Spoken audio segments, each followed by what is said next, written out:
Welcome.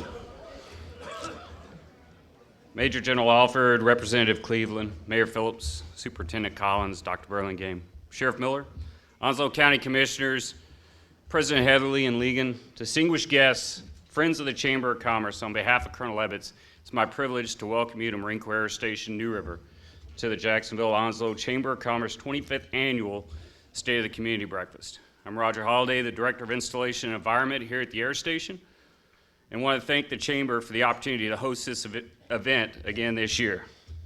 As always, our format should generate a lot of useful dialogue, but before we go any further, please join me in a round of applause for Janet Bowen, who put this event together, and Miss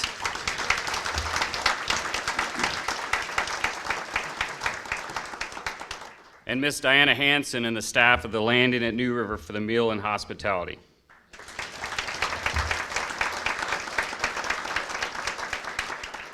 And again, welcome. I'll turn it over to Laurette to introduce our moderator.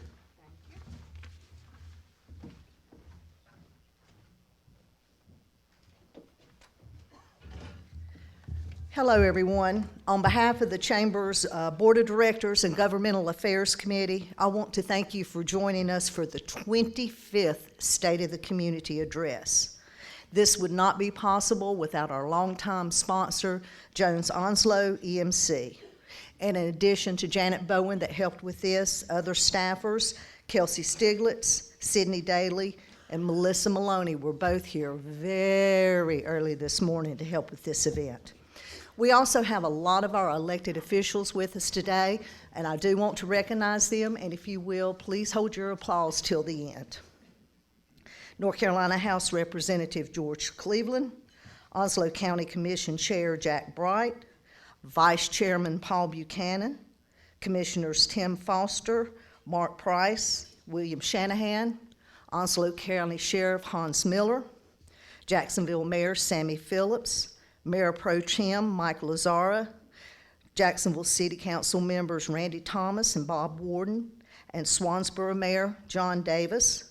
From the Onslow County School Board, we have Chair Pam Thomas, board members Bill Lanier, Ken Reddick, Earl Taylor, Paul Wiggins, and Bob Williams. And now, at this time, I'd like to invite Jeff Clark up for some remarks from our sponsor. Jeff is the former chairman for the Chamber's board and the chief executive officer for Jones-Onslow EMC.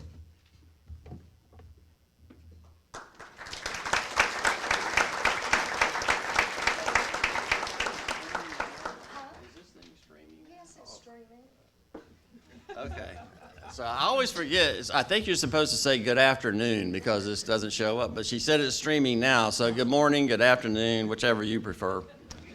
Welcome to the State of the Union Breakfast. We're lucky to be here as a group to hear what the panel has to say today, and we are blessed to be able to help sponsor this event every year.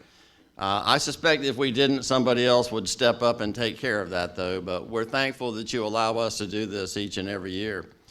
Thank you to the Air Station for hosting this. Thanks to the other sponsors who help sponsor this event as well. Thank you to the panel today for taking their time. It takes a lot of time to prepare to come up here and answer these questions. And we get a lot of information every year when we come out here, and thank you for taking the time from your schedules and being here with us this morning. And as Lieutenant Colonel said, thank you to the staff out here, the chamber staff and the air station staff for making this possible. This is one of my favorite events of the year, and these guys do a great job. Let's give them one more round of applause, please.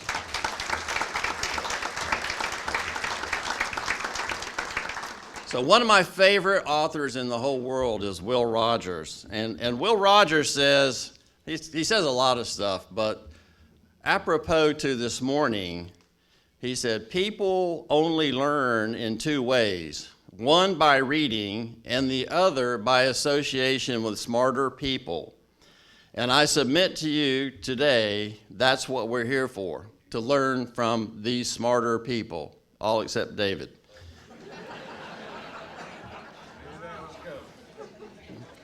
Yep. So, The other famous quote from Will today that I like is, never miss a chance to shut up and sit down. And that's what I'm doing right now.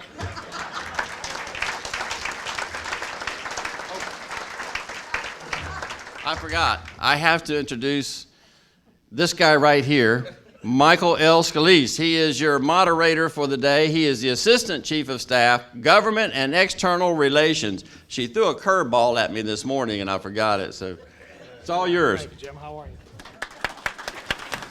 Thank you, thank you, thank you. What a thrill it is here to be here this morning, since we've already established what time of day it is.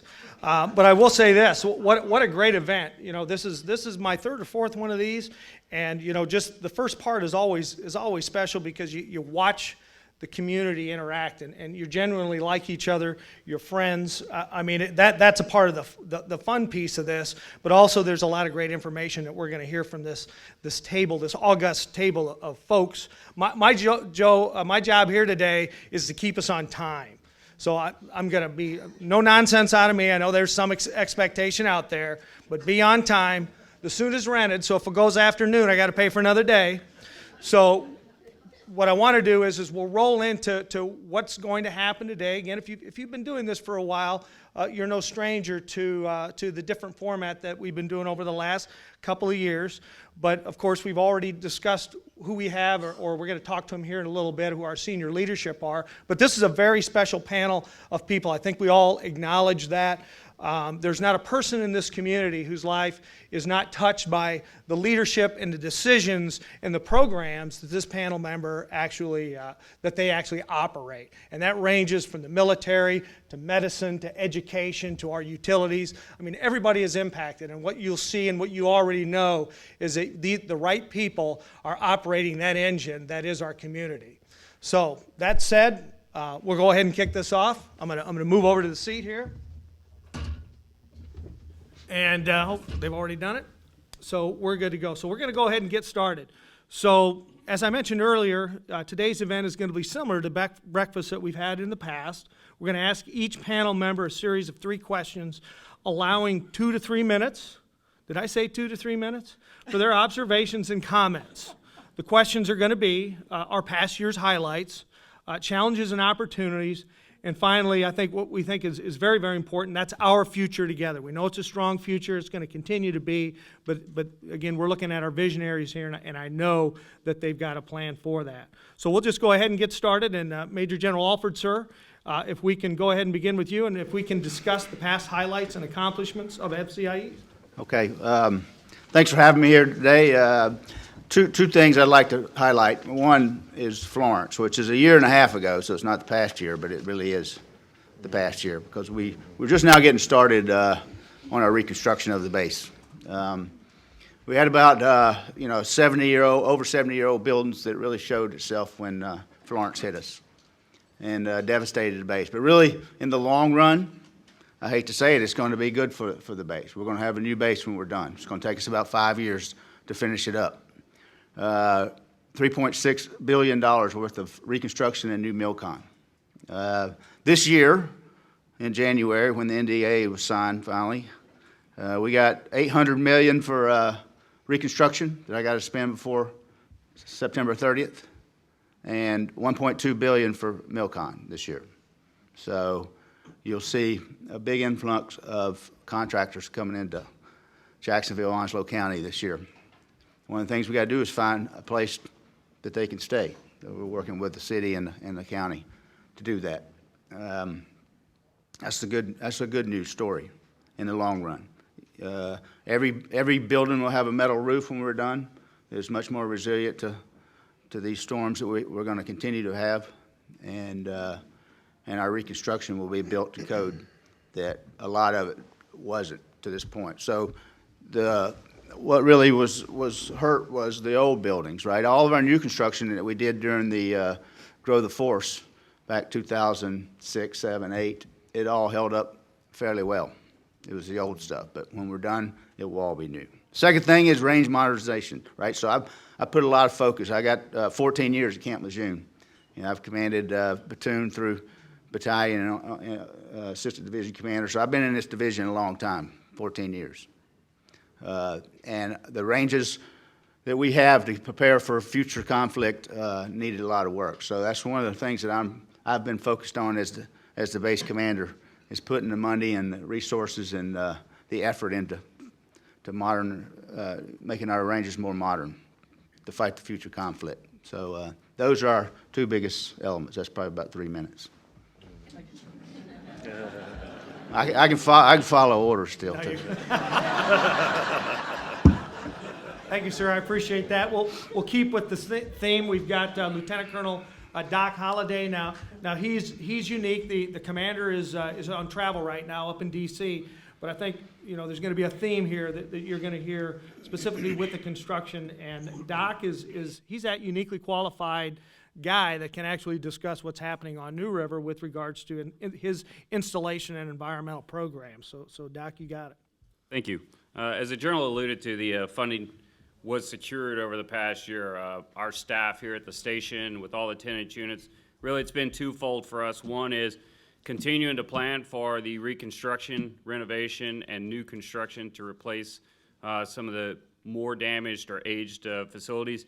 And the second part is renewing our plan for the future so that we have a roadmap for how to conduct the construction in a smart, aggressive way that's resilient and keeps in mind the natural resources that we share here with the community. So the Mickey East was granted all the money they needed to, just for, kind of unprecedented for us. Out of that funding that was there, about $700 million of that's going to be here at the air station. And ultimately, with this funding and follow-on efforts in the future, conducting our master plan and continuing for the future, we hope to bring the air station to be one of the preeminent Marine Corps air stations here in Jacksonville, North Carolina. Thank you. All right, good to go. Boy, we're cooking the gas. So I am going to jump around the table a little bit, merely because we got a lot of partnerships here, and there's a lot of feeders, to keep the topic going. When we think about partnership, there's always that with the military, that strong link that we have with our education, whether that's at the collegiate level for a lot of the follow-on students that come from the Marine Corps, but the families themselves.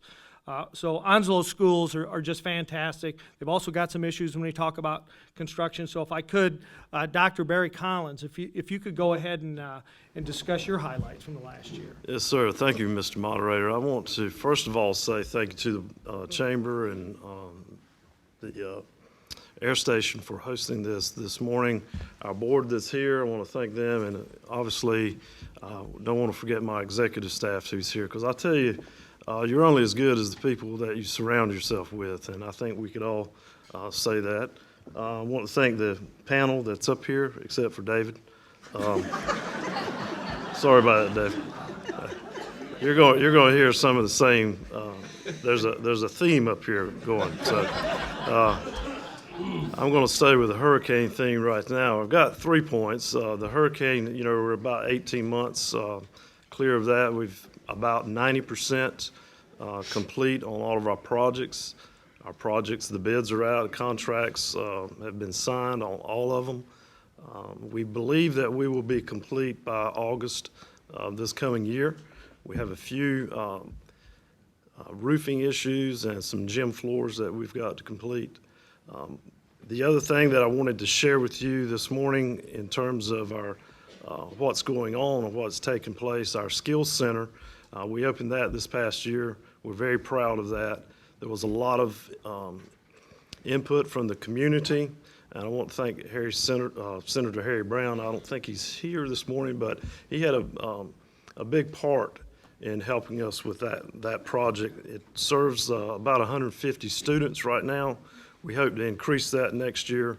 The areas that are being considered out there in the curriculum is the automotive, the collision.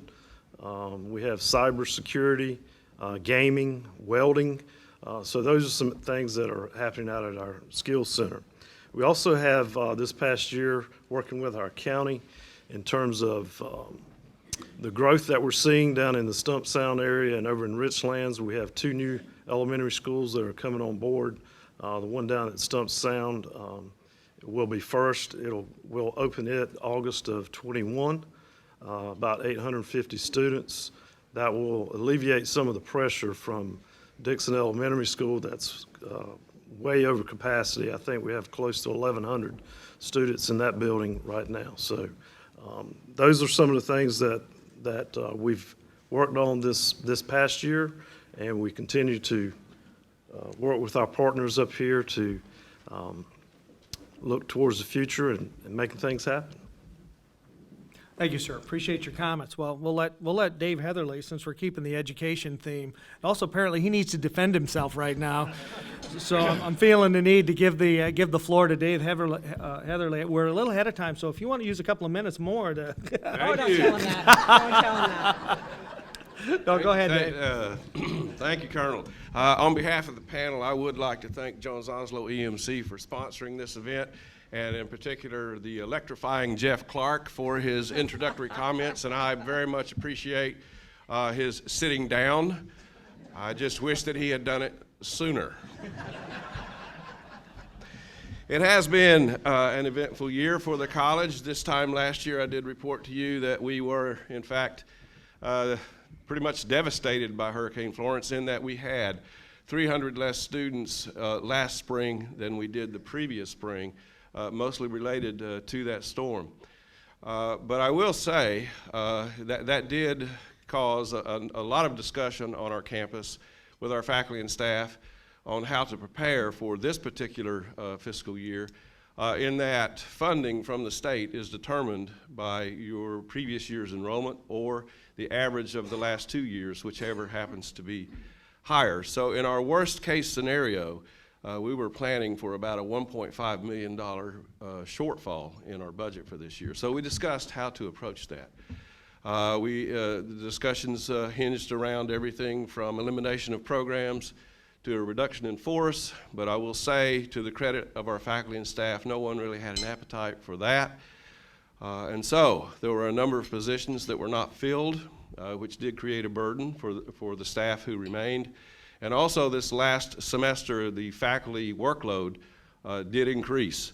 And I will say what is most impressive, I'm really presenting that to you as an accomplishment for the last year, because even in light of all the hardship that we created for our faculty and staff, in my discussions with the students, I can tell you that their experience did not change. And so I must commend our faculty and staff on a job well done this past year in light of that. There are a couple of programs that we have implemented in the past year. You've heard me talk about them before, but those two programs actually have now been accepted by the base at Camp Lejeune in what's called our Skills Bridge program, and that's an excellent program. It provides short-term training to our active duty military while they're still with the Marine Corps or the Navy, and gives them guaranteed employment upon completion of those credentials. And that is the Powerline Technician Program, as well as our CDL, our Commercial Drivers Training Program. This last month, we had a graduation ceremony with our second class in Powerline. There were 22 graduates, and 20 of those, Colonel Alford, were Marines, and so they are now guaranteed employment upon exiting the Marine Corps, which I think is a win-win situation for all. This past August, there was a memorandum of understanding with Onslow County for some property at Georgetown, which is owned by Onslow County, to be developed into a training facility for first responders. The college will be coordinating that effort, and just last night, our Board of Trustees approved a designer for a long-range master plan, and we will be involving certainly Onslow County and various municipalities who have a stake in that training, including the city of Jacksonville. So we very much look forward to that. We are in the third year, Superintendent Collins, of our early college high school. I thought that Ron Lingle and Rick Stout had lost their minds when we agreed to get into that a few years ago.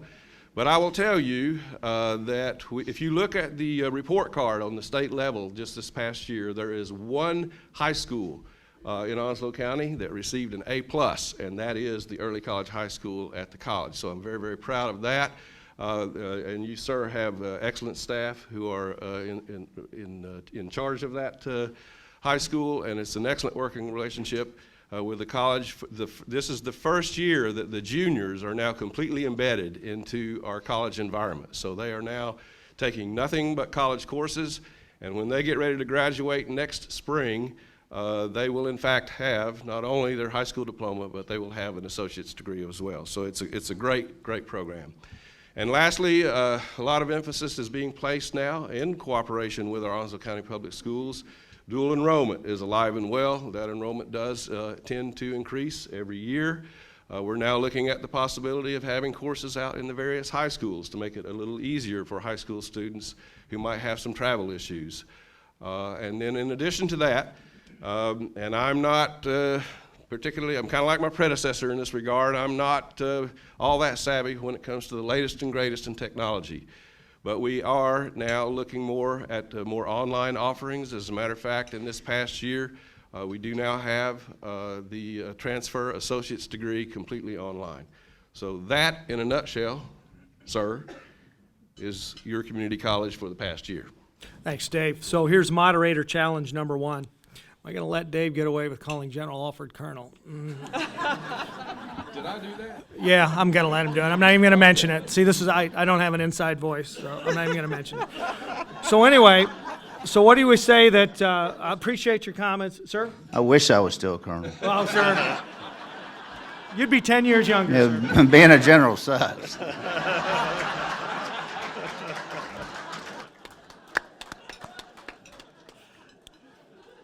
All righty, sir.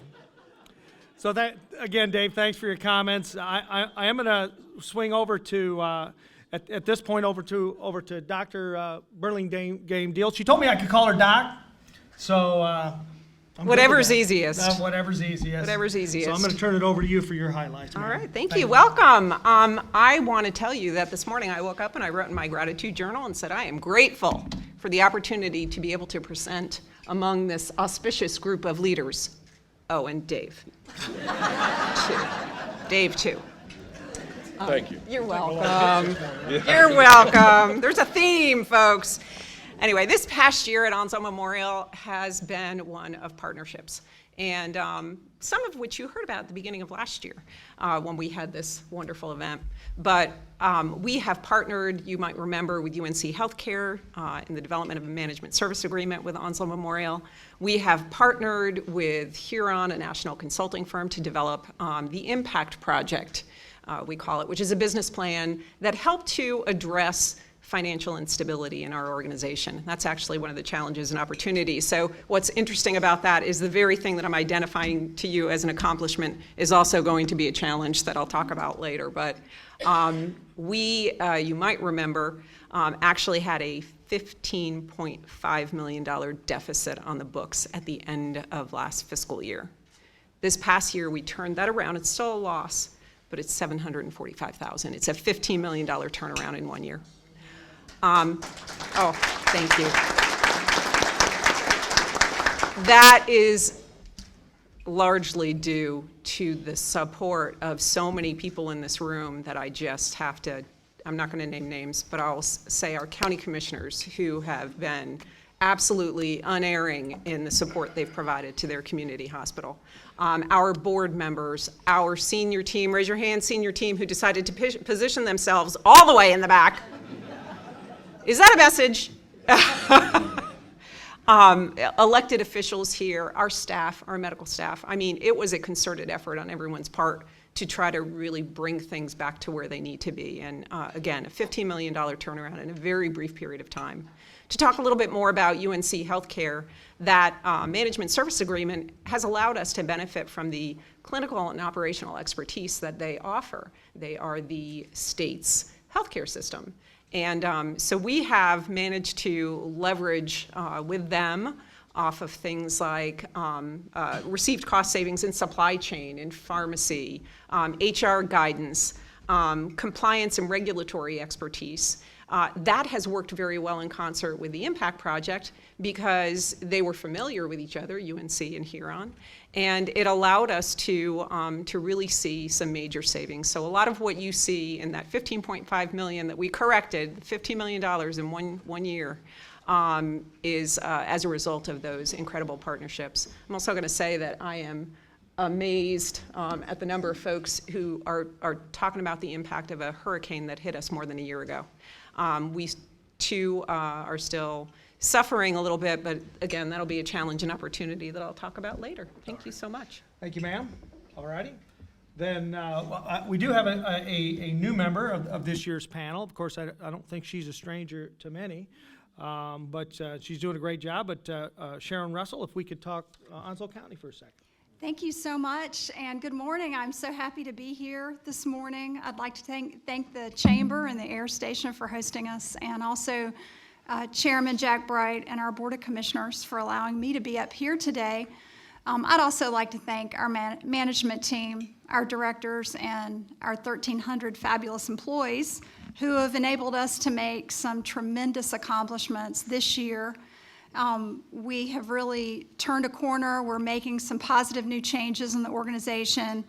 And one of our biggest accomplishments has to do with collaborating with someone here at the table. We did negotiate, again, a funding formula to support our public schools in Onslow County. An excellent education is a value that all of us shared for Onslow County and its citizens, its children. And we also wanted something that was physically sustainable, that was based on revenue. And we were able to achieve that. We've also, through the leadership of the board, were able this year to accomplish some other real milestones. One of them is we reached an all-time record in collecting 99.08% of the taxes that were due to the county this year. And that is tremendous, and our tax administrators here, wave your hand, Harry.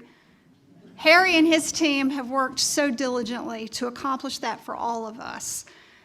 We also, of course, opened the Crisis Center in July. Since the date the Crisis Center was opened, we have treated 570 patients. And starting February 1st, we will be able to take in those who have been involuntarily committed. It's a tremendous accomplishment for our entire community. Of course, we also, and there were some mention of building projects all around. We finished the new courthouse that's serving the public. And we've also had some accomplishments that have to do with something that Dave's not as good at, he said. That would be technology and innovation. We do have some great folks in the county that do that.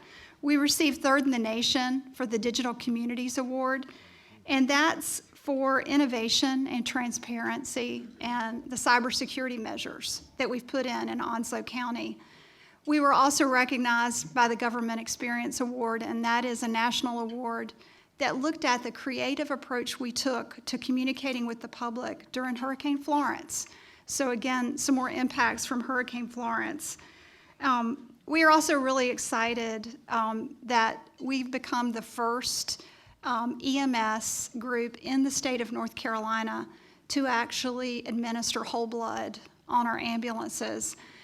This was in conjunction with the Naval Hospital, and we were able to bring a technology to our ambulances that is saving lives in Onslow County when we have traumas, and this is a tremendous accomplishment for us. Overall, we've worked really hard, and we're looking forward to greater collaboration with all of our community partners. Thank you, ma'am. Mayor Phillips, we could throw it over to you. Okay, well, thank you, Colonel. I do want to take this opportunity to thank the Chamber and Jones-Onslow and the folks here at the Marine Corps Air Station, New River. And I want to also officially go on the record as not having taken a shot at David Heatherly this morning. Yet. Yeah.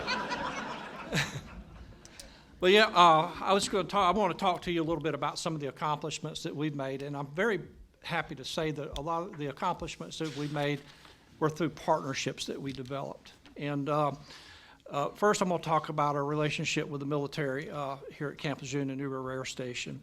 One of the things that we have in place is our cooperative planning group, is our CPG, as we know it as. We have a steering committee and also a working group. And what we do through this committee, first off, it really fosters that relationship that we have with our military partners, but also involves other elements of our county government, city government, such as Onslow County and the city of Jacksonville, and some of the outlying municipalities. The purpose is that and the outcome of this is we've been able to enter into several agreements that address mutual concerns that we have between all of us. As far as other accomplishments with partnerships, proud to say about the Sturgeon City Environmental Center, Education and Environmental Center. It is a great work that we were able to do in partnership with the Sturgeon City Board of Directors. The building itself is a wonderful building. If you haven't been there, it's very accommodating. Actually, Coastal had their Christmas or holiday party there. Opened up in June of this past year, in 2019. Also, the city has worked with the county commission, and Sharon alluded to the Dix Crisis Center. We worked together as a group to put this together and make it a reality. And it's become a very effective model, and it's doing a wonderful job. Matter of fact, I think it stays pretty much full all the time now, unfortunately, but it is a model for other communities. And another thing is the work that we've done with the New River YMCA board in order to get a YMCA finally located here in Jacksonville. It's a much needed amenity that we've been working on for years trying to get it here, and finally, I guess all the cards fell into place, and we were able to take a building that the city had purchased and turn it into the New River YMCA. It's the old A&B Tire Company located on Cheney Avenue. It's a very nice looking building. If you haven't seen it, take a ride by there. It's a great program. Actually, it's hundreds of families have actually used the resources of the Y so far since it's been open. Also, I want to address some of the accomplishments we've had that affect everybody.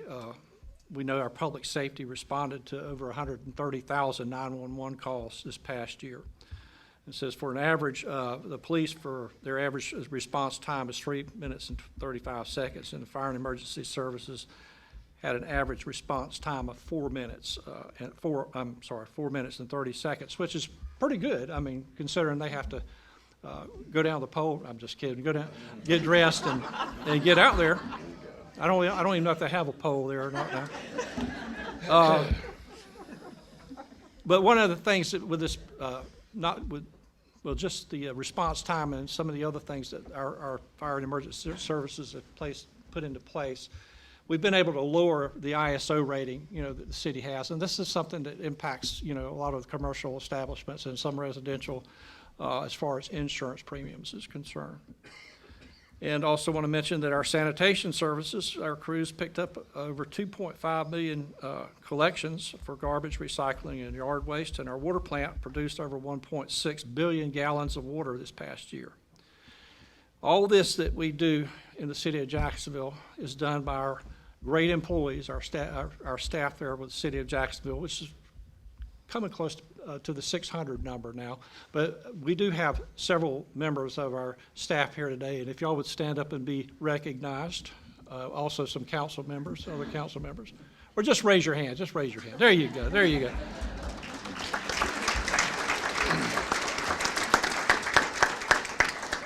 Well, thank you very much. Thank you, sir. I appreciate your comments. Okay, so what we'll do is we'll transition to our next question. We're doing good on time. And that is for our challenges and opportunities. General Alford, sir, could you discuss MCI East's challenges and opportunities? So the first problem we have is the base access as we influx of the contractors. So we've done a few things. We got a working group that's meeting every month, trying to think about new ideas. And one of the things that we have going is a web-based platform that will be put together very soon. So contractors will be able to do advanced registration and vetting all online before they get to the front gate. We won't have to do it at the different visitor centers. We opened up an extra visitor center or vetting center at both of the main gates. So I know it is an issue, right? And I'm just here to tell you that we're working on it, and don't have all the answers yet. I mentioned the construction bed down. That's both a challenge and an opportunity, I would say. We're working with the local community to work on this, but if you think about it, the hotels, the restaurants, and the retail stores are going to get a big influx of more people spending money over the next couple of years here in Jacksonville-Onslow, so that's good. And last is the census. I know in 2010, many of the Marines were not counted. We're working with the local community, DOD, the state, to ensure that we count everybody that should be counted for this year's census. The biggest issue with that is education. How are we going to get it down to the PFC and Lance Corporal that he knows or she knows and their family knows what to fill out? That's what we're working on, to try to get the word out, and that'll come through efforts throughout the entire base, all commands, that we do that correctly this year, which will make a huge impact on this community when we do it right. So those are the three issues I had for Thank you, challenges. General. I appreciate that. I know the city, with that last census, we're working very close together to make sure the state of North Carolina gets everybody accounted for. And that's a lot of partnership on that. For New River, Lieutenant Colonel Holliday, could you discuss your challenges? So the challenges that we have here at New River specifically, we've talked a lot about the construction and renovation. Just to give you an idea of the sheer volume, I took over the job I have about a year ago. The staff that I currently have, they averaged 3 small projects and 1 large project, 3 small projects a year and 1 large project every 2 or 3 years. Just to give you an idea of the scale and scope, we've got about 46 concurrent projects going right now. So we spent a lot of time planning, but what that planning has done for us is identified some opportunities for both the air station and things that we can help the local community with better. A couple of these things. One, we looked at access again, but less on the person and more on how are we going to get all the construction materials, personnel, and equipment on and off the base without impacting local traffic or keep the impact to a minimum. So working with DOT, with Onslow County and the cooperative planning group, we've come up with a couple of ideas both for short-term fixes that will help speed access to and from the base for the contractors, the construction materials, and all their workers.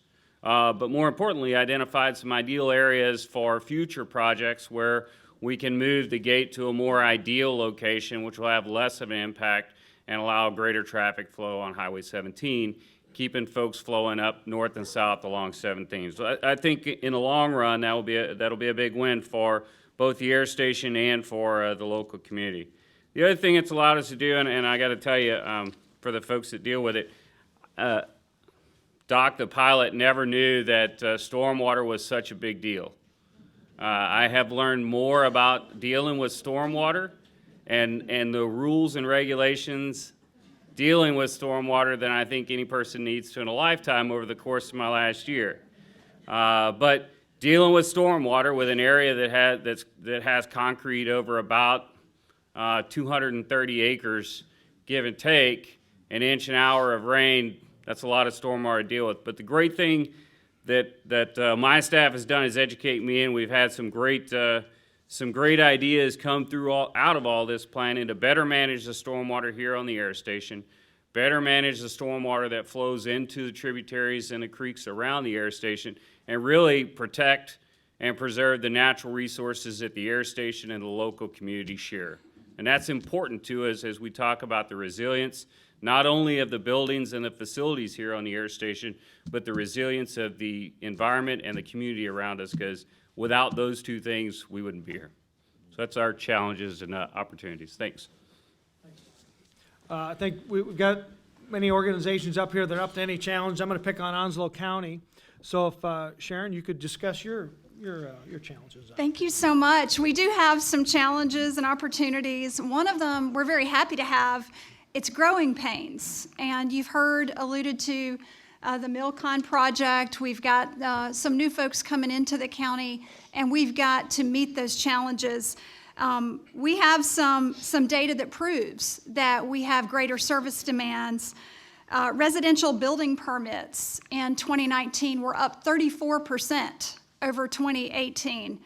There was a 30% increase in septic system installation over the prior year in Onslow County. We permitted 35% more food and lodging establishments in 2019 than we did in 2018. But even though we've had those types of challenges, with no new people in those departments and no budget increase whatsoever, they were able to keep up demand. We still have next day turnaround on all building inspection requests, and our environmental health department still inspected 100% of our food and lodging establishments in the county to keep all of you healthy and safe.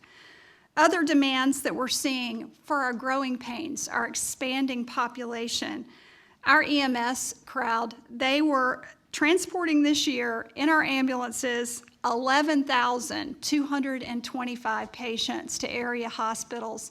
10,000 of those went to Dr. Burlingame Deal down at the end of the table. At the same time as meeting those demands, we were also implementing new medical protocols, and our community paramedics did a tremendous job of preventing unnecessary repeat calls from folks who were in crisis by about 2,000 calls this year. We have another major challenge in the county. It's been a long-term challenge. We have a fire service challenge that is looming on the horizon. Our volunteerism in the county fire service has gone down 27% in the last decade. Onslow County is trying to respond to this by gradually increasing paid staff that is helping our volunteer fire departments meet the demands. In addition, the county opened the Freedom Way Fire Station, which is in the Swansboro and Hubert area, back in December to give better protection to those communities. It also reduced, as Mayor Phillips alluded to earlier, that ISO rating that impacts your homeowner's insurance. That new fire station will reduce homeowners insurance for 631 residences in Onslow County this year. Our health department has also seen demands. We've had a 40% increase in the last 6 months of people coming in to be tested for communicable diseases. We have also had in Child Protective Services, 981 families were investigated this year for allegations of child maltreatment due to substance abuse issues. And we have a 220% increase of mental health calls to our 911 system over the last several years. While this is a little disheartening to hear these types of statistics and these challenges, we're hitting them head on. And we're doing many things to meet that challenge, including a renewed focus to achieve permanence for the children in our community who are impacted by these families with substance abuse problems. We've had a 240% increase in completed adoptions this year, which is great news. Another opportunity we've had is to learn from Hurricane Florence. And as it was mentioned earlier, it's sad that we're still talking about it 18 months later. Many of us would rather have forgotten Hurricane Florence, but it's our obligation and our duty to not only remember it, but to examine it and learn from it, and that's what we've done. We have prepared with community collaboration a 65-item action list of what we can do better next time. And we've improved many things through that action list, including our EOC staffing and preparation. We've completely redone our debris management approach. We've improved communication. We've taken steps to make sure our collaboration with community partners is even better next time. And we have improved community evacuation plans, which was absolutely necessary. In addition to that, we took the lemons that Florence gave us and we tried very hard to make lemonade. We've squeezed every single dime we can out of grant funding availability. Through grants that we've applied for, we've gotten new generators. We've gotten new equipment, including communications and emergency equipment.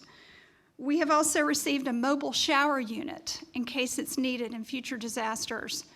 And our vector services, which handles all those mosquito calls that they get each year, got a lot of new equipment. We now actually have a drone that was paid for in grant funding that can go out to marshlands and other difficult to reach areas and spray mosquito larvae.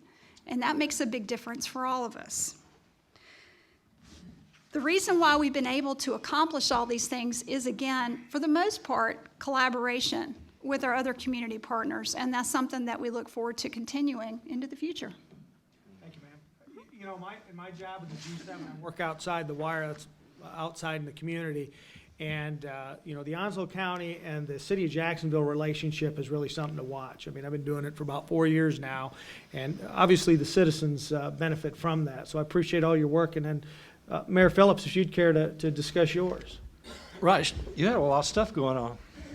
Yeah. Well, I'll go with the challenges that we face first. One is funding our city government without raising taxes, and we've seen some pretty good hits to our ability to budget, you know, within the limits that we want to coming up and in the future. First on the list is the state retirement system, the contributions that the city has to make, and also I think y'all have to do the same thing.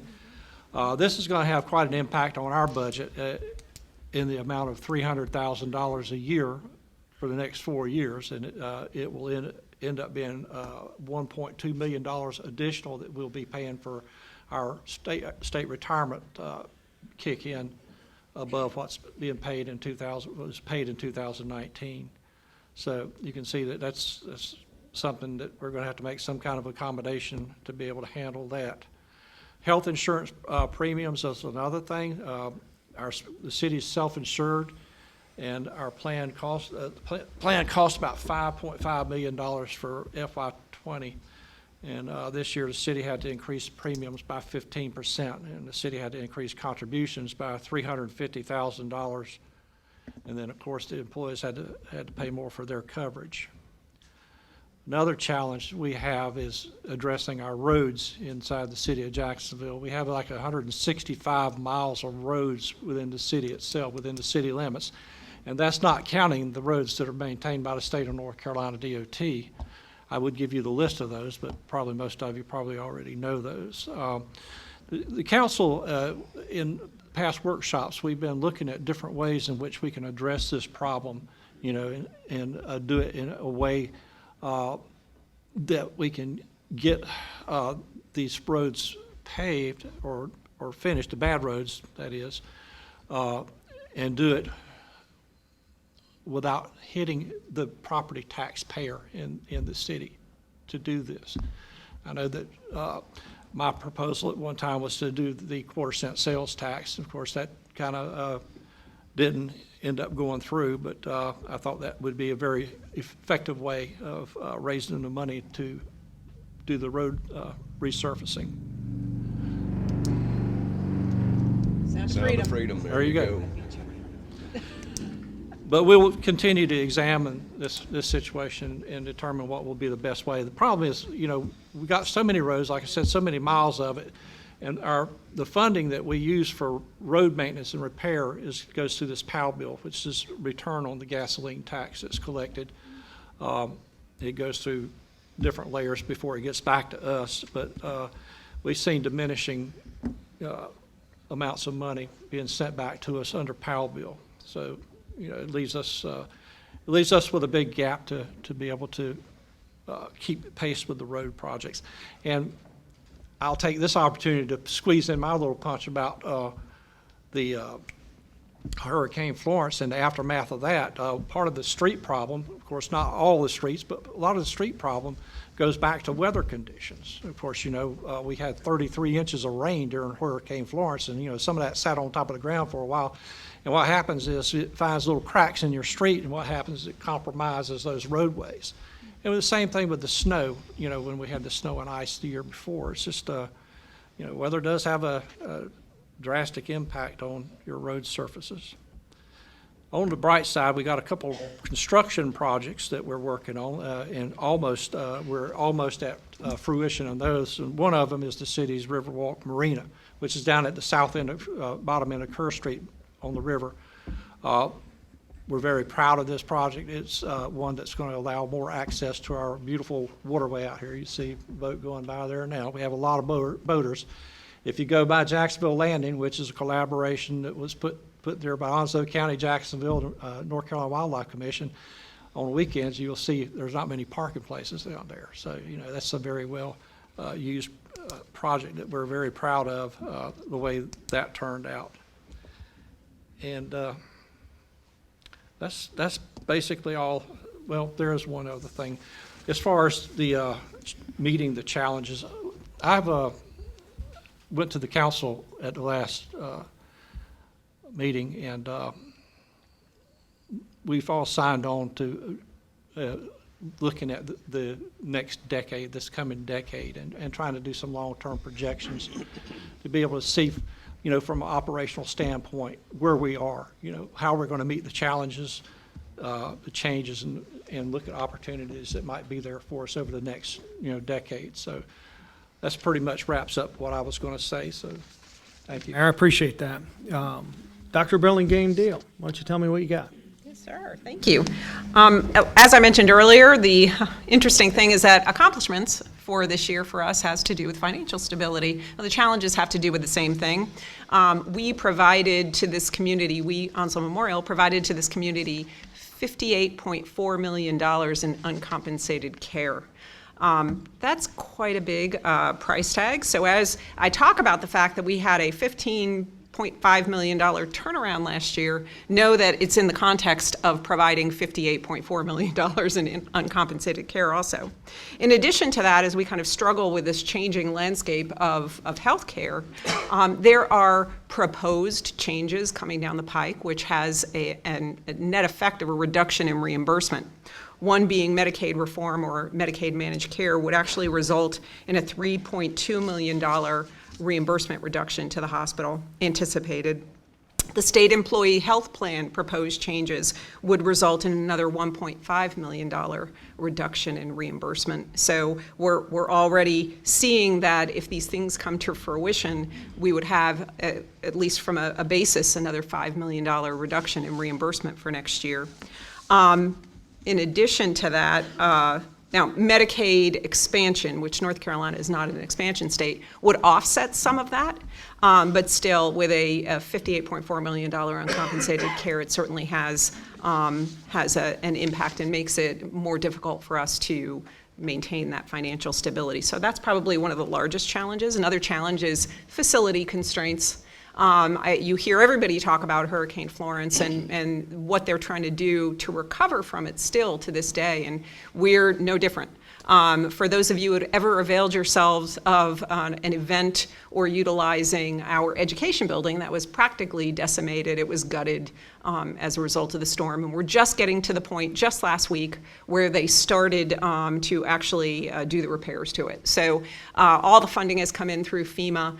Danny Waller, wave Danny, assures me that the education building will be done, I'm going to say late spring. If it's not, his telephone number is 577-2830. Please feel free to call him in the event you need it. Anyway, working on that. So the additional facility constraints that we have, I'm going to put a shameless plug in for our OMH Foundation Gala, February 29th.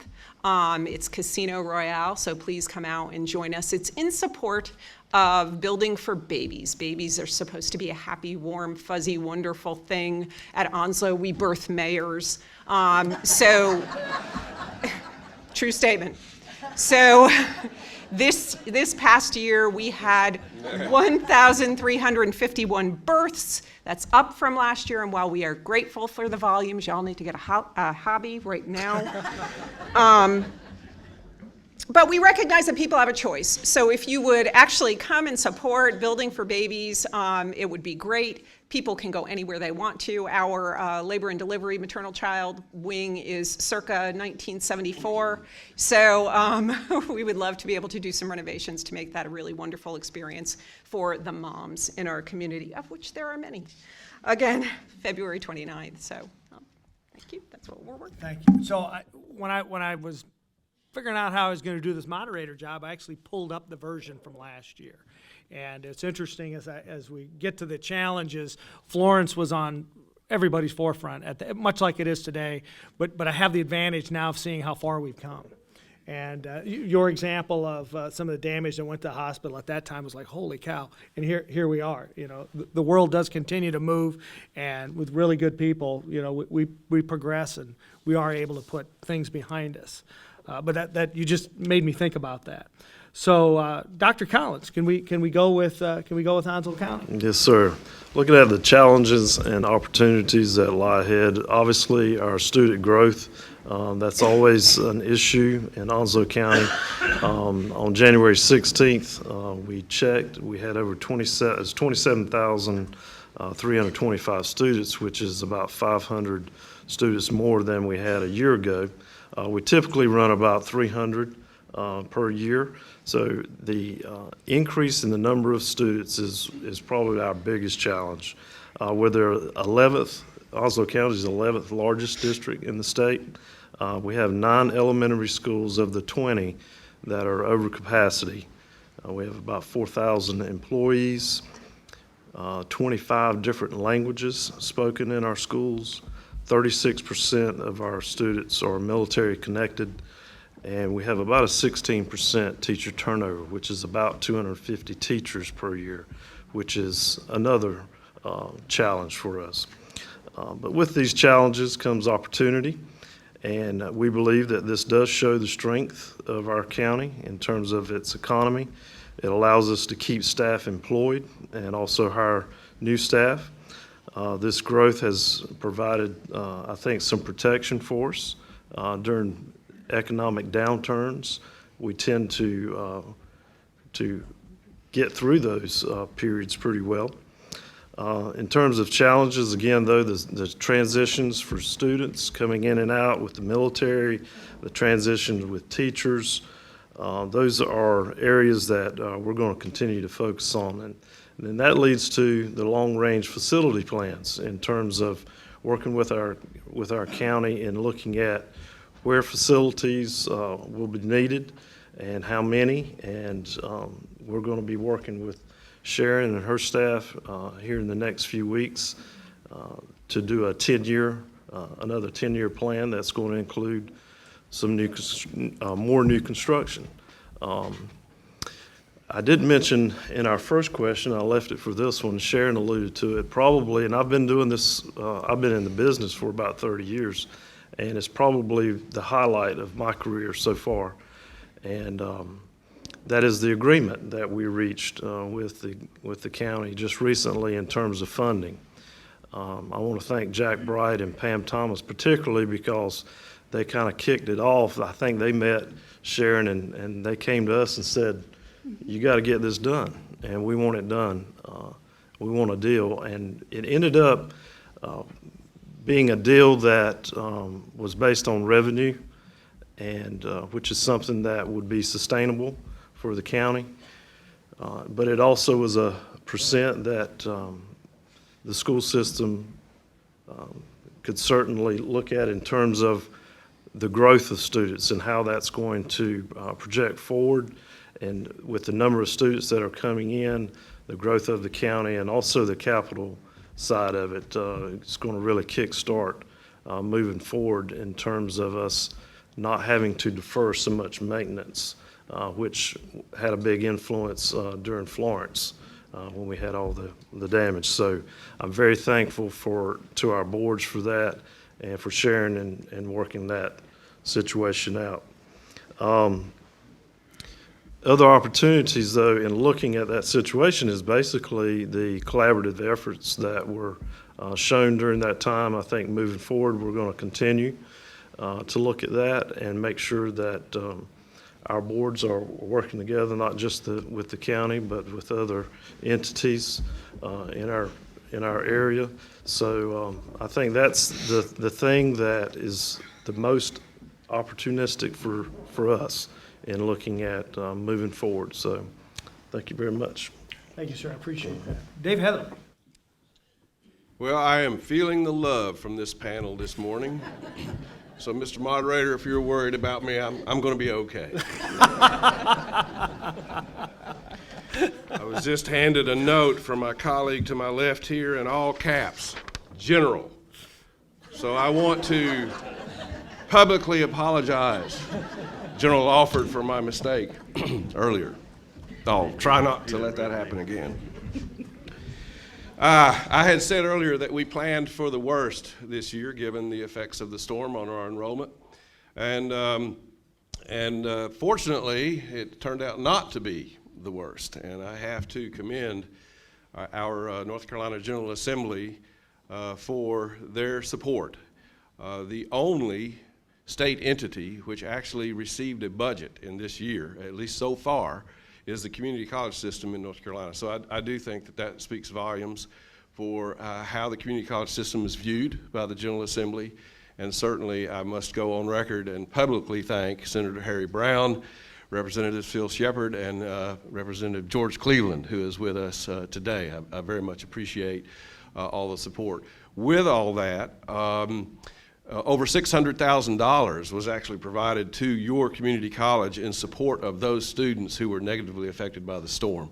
And we, in fact, have distributed all of those funds except, I believe, for 4 cents, believe it or not. So Representative Cleveland, on behalf of our students, we very much thank you for that support. I did mention, too, I think, that we were projecting a $1.5 million deficit, which led us to the decision to increase the faculty workload and not fill positions in this last semester. But the legislature recognized that issue and did in fact cover that deficit and even went beyond that. So again, I can't thank them enough. In my opinion, the two biggest challenges for the community college system and your college in particular has to do with budget stability, believe it or not, and infrastructure. Whenever, I talked about how the community college is funded, but whenever you experience unusual circumstances such as major military deployment, a storm such as we experienced, an economic downturn, then you are subject to a substantial decrease in your state funding. So it would be great, I think, and more proactive if we had a system in place, whereas even with those situations, there was more stability in the budgeting process. For example, if in fact there was no way that you were going to be funded less than or any more than, say, a 1.5 to 1% cut, had that been in place, we certainly would not have gone through what we went through in the last 6 months. And I see Representative Cleveland taking a lot of notes there, so I'm sure he'll take this to Raleigh, and that'll be addressed in a most timely fashion. Just a suggestion, sir. As far as infrastructure, you've heard me talk before about, when you drive by the campus, I hope you think that, I hope you're proud of it. I hope you think it presents well and looks good. I believe that it does. A lot of focus has gone into over the past 15 years or so in the appearance of the campus. But with all that, there are 10 buildings on our campus which range anywhere from 34 to 48 years old.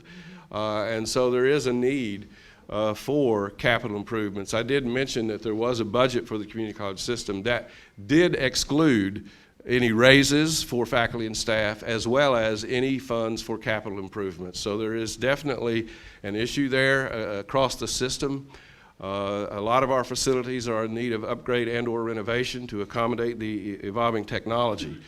Our latest classroom building, which we occupied about 13 years ago, that's the Billy D. Mills Math and Science Building, came to us at a cost of about $10 million at that time. Our most recent bond referendum from the state in 2016, called NC Connect, I believe, provided $6.9 million to the college, and that is available to us for our next building project. But if you just do the math there, it's a little difficult to really start something with those funds. My predecessor, Ron Lingle, said to me many times, David, if we cannot build it right, we should not build it at all. And that might be one of the few things that I ever agreed with him on. But I will say that I very much believe that. Now, I don't want you to think that we just have come to a screeching halt. I can tell you, and if you're out and about, you do know that in the past 5 years or so, we have in fact realized a culinary arts and hospitality facilities management facility. We have a relatively new entranceway off of Country Club Road. We have a new institutional support services building, a greenhouse for our natural science division, in particular our biology faculty who have requested that for the last 30 years. We have master plans in place, not only for what I mentioned earlier, which is the Georgetown campus for our first responders, in particular our firefighters, as well as the Bear Creek facility master plan. We also are in the process of the first phase of renovating our library. All of those, including others that I could talk about, were completely supported with Onslow County funds due to the vote of our county commissioners. And so I have got to go on record to thank not only our current county commissioners, but our past county commissioners and managers for the support that they have given us. Folks, your community college would not be what it is today without the support of your county commissioners. And so, on behalf of our trustees, faculty, staff, and especially students, I cannot thank them enough. Thank you, sir. Thank you, Dave. I appreciate it. You got kind of thumped on today. Sorry about that. You take it well. By the way, I think at the end here, we should pitch in for a watch for our county manager and our mayor. Just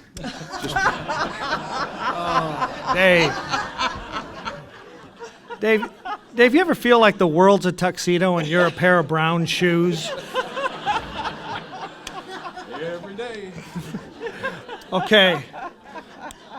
So anyway, so we're at the home stretch, so we'll go ahead and we'll move on to our final question, which I think is something we'll all listen to carefully, like we've done thus far, and that's our future together, because that's who we are. That's what this community is that's where we move together, and without one piece, the other piece would kind of totter around, and don't think we'd fail, but at the end of the day, we all work together. So what I'm going to do is I'm going to kind of pick up some time a little bit.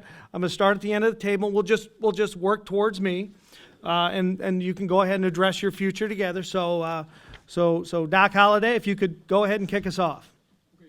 So our future together. I think the future really for the air station begins at events and the partnerships of this room right here.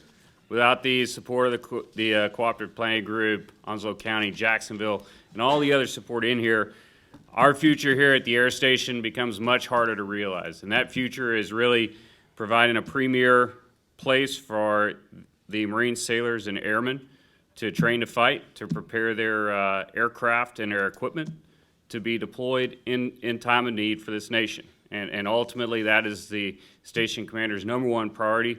And realizing that requires a 20-year vision, which we're working on right now, and all the cooperation that we've talked about on all the projects we're working on, planning, and plan to do here in the near future. Thank you. General Officer? Yeah. A couple of things here. The intergovernmental service agreements, we've signed 11 with the local community. We got a few more in the works. A couple of examples is heavy equipment repair with Onslow County that we're working on right now, and also trash truck leases from the city of Jacksonville are two examples of saved the base and the government millions of dollars by working with you on those. The 4th of July celebration, we didn't do it last year. We did a small one out at the beach because of the storm, but we plan to bring that back to the community, back to the base this year with a big name, country singer. So look forward to that. The expanded access to disabled veterans that was signed and went into effect from the NDAA, went into effect January 1st, has many of the MCCS facilities and the commissary that disabled veterans can come to now. Their immediate caregivers, Purple Heart recipients, and POWs, I believe is what the 4 categories are. So more veterans are access to the base than we had before. And last, as the hospital, is turned over as part of the Defense Health Agency now. They stood up a trauma center, seen over 900 civilians and veterans since it's been stood up. And I think you mentioned the whole blood program, working with local community, local Onslow Hospital is successful. But the most important thing we do is, as the CG of MCI East, Marine Corps Installations East, I'm responsible for Lejeune, Cherry Point, New River, and Buford, which is the MEF, 2 MEF, 40,000 Marines that are preparing, training, and ready to go to war at a moment's notice. That's what Marines do, and that's what I focus most on and what is most important to me. So thank you for having me today. Thank you, General. Dr. Collins, sir? Onslow County Schools, we certainly believe in excellence in education, and we're going to continue with that and looking at the top 3 priorities for our school district this past year and moving forward, certainly with safety and security being one of those, and as has been mentioned here this morning, mental health. Mental health issues not only with our students but with our staff as well. And in our case, this past year, it has been in mathematics. So those 3 are our priorities. And moving forward, we're going to be looking at those and possibly changing some of that, depending on how things go in the next few weeks. But I think this being my first year as superintendent and working with these folks up here, I think the key to all of it is collaboration, the professional respect that we have for each other, and looking to the future and the communication that we have, not only with these folks, but with you as well as a community. I think that is the key to our success, and I look forward to working with all of you. So thank you. Thank you, sir. Sharon? Thank you so much. As we look into the future, we also want to really highlight building those community partnerships and making sure that we're all collaborating on solving the problems of our community. And we also really want to change our emphasis from solving the problems to beginning to look at the long term and preventing some of the problems and really spending the time to think through where we're going and moving ahead. We want to continue collaboration not only with the schools, with our community college, and with our local hospitals, but this year we've entered into an intergovernmental service agreement with the base. We are now working together to handle heavy equipment maintenance. We want to continue in that direction to make sure we're utilizing all of the resources in the county to do the very best job to serve our citizens. We're also doing more joint task forces, and we're working to pull in more ideas from the community when we're looking at new initiatives. Our crisis center we mentioned earlier, and Barry just mentioned the mental health issue. Mental health and substance abuse is still a major issue. We've got to look at the next steps, and the crisis center is only that first step. We have, in the past couple of years, worked together with the Sheriff's Department, who also, Sheriff Miller's also feeling a lot of growing pains from increased demand in our community, with the city, and with others to bring in collaborative grants of more than $4 million into Onslow County to deal with our substance abuse and mental health issues, and we want to continue to do that. And overall, we just want to be a bigger partner with everyone here at the table and all of our community groups so that we can do the very best we can for Onslow County. Thank you so much for letting me be here today. Thank you, ma'am. Mayor Phillip.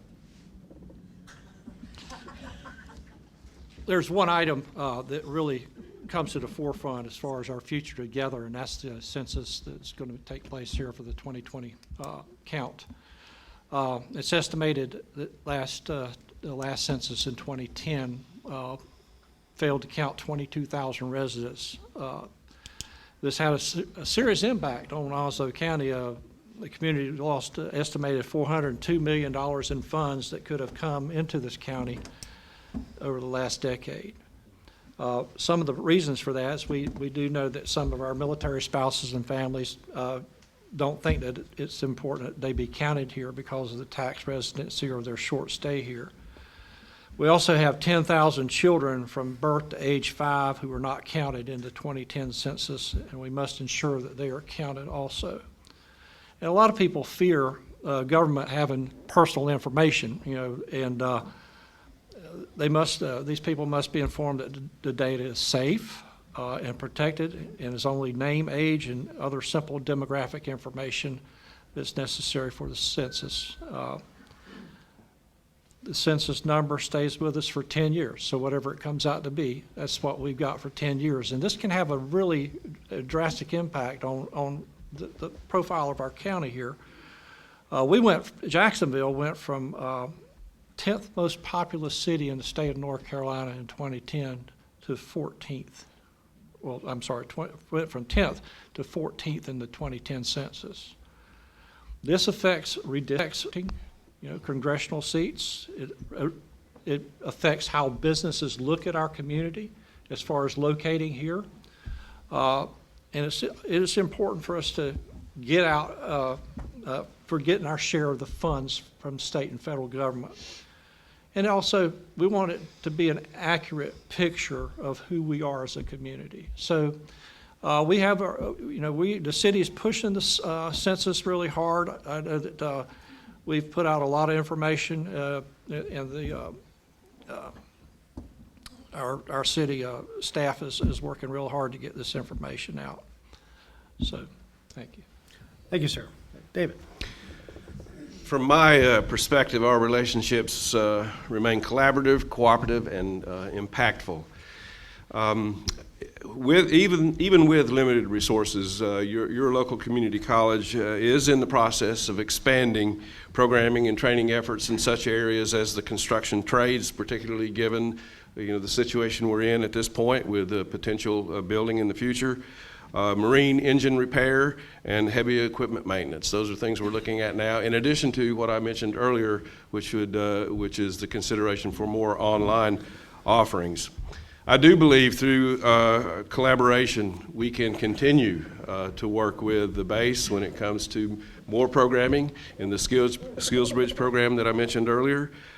We can continue to enhance training sites, particularly for our first responders in cooperation with Onslow County and our surrounding municipalities, and especially with the city of Jacksonville.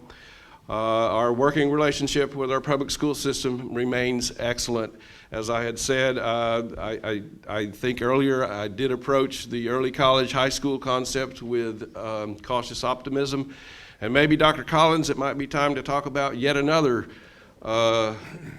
high school that might focus on the career and technical education. So who knows? We might be able to do something even at the Skills Center as it may relate to that if there's enough room there. Hate to put you on the spot there, my friend, but I just did. That's the way it goes. But I do also have to commend our local hospital and our Naval Regional Center in providing clinical sites for our students. And who knows, Dr. Burlingame Deal, it may be time to talk about the need for additional nurses in our area and new programs such as radiography and medical sonography, but all those things can happen, I think, through collaborative efforts. So in short, I do believe that everyone at this table has proven to be supportive of teamwork and partnerships toward the betterment of our community, and I would hope that you would agree that your community is well positioned to those opportunities and challenges ahead. Thank you. Appreciate it, David. Dr. Deal. Well done. Thank you. You're welcome. That might be the first compliment I've gotten today. I'm gonna wrap it up with a bang. There you go. Thank you so much. So from my perspective, this past year, we've spent so much time, just the hospital has spent so much time looking at survivability that we really have tried to refocus more about sustainability and then growth. And we've managed to do some things that contribute to growth. For example, we actually brought cardiac interventions to our hospital in the form of stents. So that's something that we were able to introduce a new service, even in the midst of all that financial instability. We also just recently, and just did our first 2 cases, robotic-assisted spinal surgery at Onslow Memorial Hospital. Woohoo! So you don't have to travel outside of Jacksonville to get to receive that service. And again, it's important to bring those needed medical services into this community. We don't want patients or our community members or family members to have to travel elsewhere in the event that their family has a procedure elsewhere. But so I think when it comes to common themes that I've just heard about recovery, I've just heard about growth, and I've just heard a lot about collaboration. And the collaboration that we have going on in this community that feeds into population health are things like the Community Health Needs Assessment that Onslow Memorial Hospital conducts with the health department. Hi, Sherry.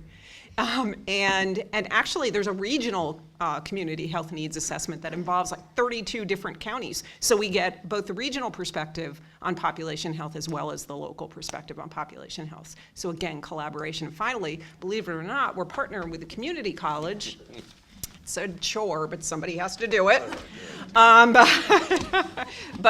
we actually developed the curriculum for a health navigator program last year. And this provides college credits for people within the community to actually act as a mechanism for patient care resources. So they actually go to patients who have been discharged from the hospital or who require medical care and assist them in discovering resources. That done in collaboration and partnership with the community college. So as I look to those themes, recovery, growth, and collaboration and partnerships, I am mindful of the fact that we can't do it without the support of the person sitting next to us, and I'm so grateful for all of you and the folks at this table. So thank you very much, sir. Thank you, ma'am. Wow, that was fun. I'll tell you what, we got you to the end, and some great comments. Dave, you really did nail it there towards the end when we talk about partnership and all the folks that are working hard for you, and that was a great comment. So I won't belabor that. But that said, I take a bullet for you, buddy. You got picked on a lot, but I'll compliment you. Small caliber, fleshy part of the body, but none the same. I'd still take a bullet for you. But that said, so that closes the panel piece of this. And again, I thank everyone for their comments. And I want to thank Lorette personally for inviting me up to do this. I actually I had some reservations, but this was fun. If you don't see me next year, maybe that's only half of us agree with that comment. But so what I'm going to do is go ahead and turn it over for closing comments to Ms. Tina Glover, the chair of the board. Hi. My name is Tina Glover. I'm owner of Tina Glover State Farm Insurance Agency, and I'm also honored to be the chair of the board for this year. I don't know about you all, but I just feel empowered today hearing from all the panel. So if we could just take one more moment to give them a round of applause.